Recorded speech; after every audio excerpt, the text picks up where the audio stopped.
Operation Sindoor విజయం కావాలని కోరుకుంటున్నట్లు చెప్పారు బీజేపీ ఎంపీ అరవింద్. భారత్ పాకిస్తాన్ మధ్య ఉద్రిక్తతలు కొనసాగుతుండటంతో మేము సైతం దేశం కోసం ప్రోగ్రాంలో భాగంగా నిజామాబాద్ సారంగపూర్ హనుమాన్ ఆలయంలో పూజలు నిర్వహించారు. పాకిస్తాన్ కాల్పుల విరమణ ఒప్పందం ఉల్లంఘించడాన్ని అందరూ చూశారన్నారు. మన సైన్యం పాక్కు గట్టిగా బుద్ధి చెప్తుందన్నారు అరవింద్.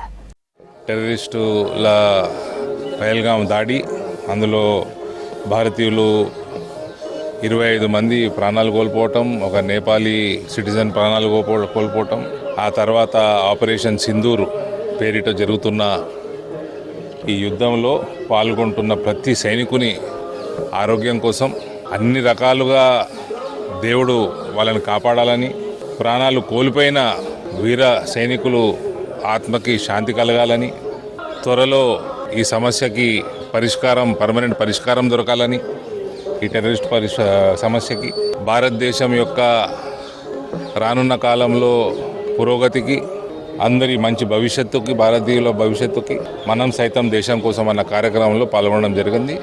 సారంగపూర్ హనుమాన్ మందిర్కి రావడం, రాముల వారిది మరియు హనుమంతుడిది ఆశీర్వాదం అందరి కోసం ఇవాళ తీసుకోవడం జరిగింది. కాల్పుల విరమణ జరిగింది అని మనకు అందిన సమాచారం.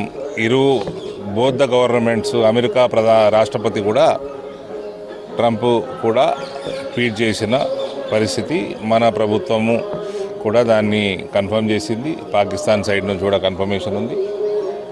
శాంతి అందరికీ కావాలి. సీజ్ ఫైర్ ఎందుకయింది, ఏం కండిషన్స్తోనైంది, ఇవన్నీ కూడా నేషనల్ సెక్యూరిటీకి సంబంధించిన విషయాలు ఉంటాయి. దేశ భద్రత కానీ, పాకిస్తాన్లో ఉన్న వాళ్ళ అంతర్గత టెర్రరిస్టులతోటి వాళ్ళ దేశం కూడా డివైడ్ అయి ఉంది. ఐఎస్ఐ టెర్రరిస్టులు కలిసి ఉన్నారా అన్న ఒక అలిగేషన్ ఉంది, ఒక డౌట్ ఉంది. అది వాస్తవం ఉండొచ్చు కూడా. So we are not sure. అక్కడ ప్రజలు కూడా శాంతి కోరుకునే వాళ్ళు కూడా చాలామంది ఉన్నారు. కాబట్టి అన్నీ ప్రత్యేకంగా దేశ భద్రత ఇవన్నీ దృష్టిలో పెట్టుకొని కండిషన్స్ ఏమున్నాయో మనకి ఐడియా లేదు. రానున్న కాలంలో అందరికీ